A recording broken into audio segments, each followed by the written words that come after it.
Wouldn't sell it to me at any price. It was just not, but I was overweight, so I was a risk. Back in 2013, Bob Rusko, then 53 years old, was a familiar story in America. Too familiar.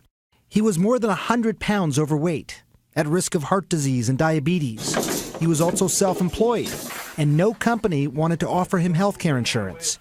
He was considered too big a risk. Was that tough to go uninsured?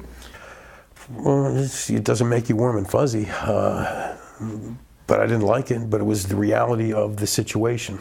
When did you first hear about the Affordable Care Act? It was all over the news. What did you think? I thought it was a good idea, even though I'm a conservative. So when did you first sign up for Obamacare? When it was first available.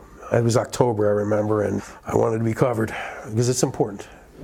And as a result, starting in 2014, Bob was able to get insurance after subsidies. It was finally within reach, and a big relief. September was, I can't wait till October, is the feeling of coming out of the rain, if you will. You know, you're out there to the breezes. You know, you can do all you can, you get healthy, you try to be safe, but there's a certain amount of fate that's just out there. So to have coverage, it was, whew. Which makes what happened next all the more surprising. Repeal and replace. Look, okay, you voted for Donald Trump, who promised to repeal something that you're very much benefiting from. Again, just how do you explain that to people? I did what I thought was correct for the overall good of the country. I think economic strength cures a lot of things. People working, making decent money, that certainly helps out. I'd rather not need the subsidies, I'd rather be working.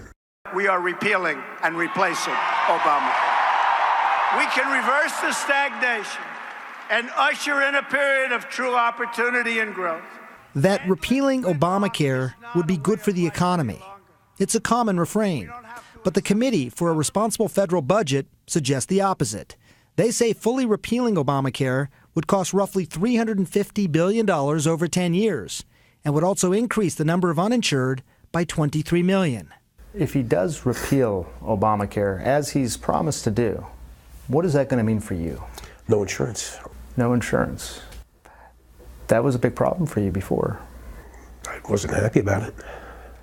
Truth is, some of the states that most benefited from Obamacare had a majority who voted for Trump, like Rusko's home state of Florida.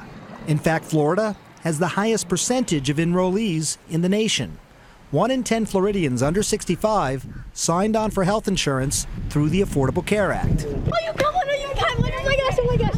Rusko credits Obamacare with profoundly changing his health. And because of that, this lifelong conservative wrestled for the first time with the idea of voting Democrat. If I'd have voted for what I thought was strictly best for me, I would have voted for her.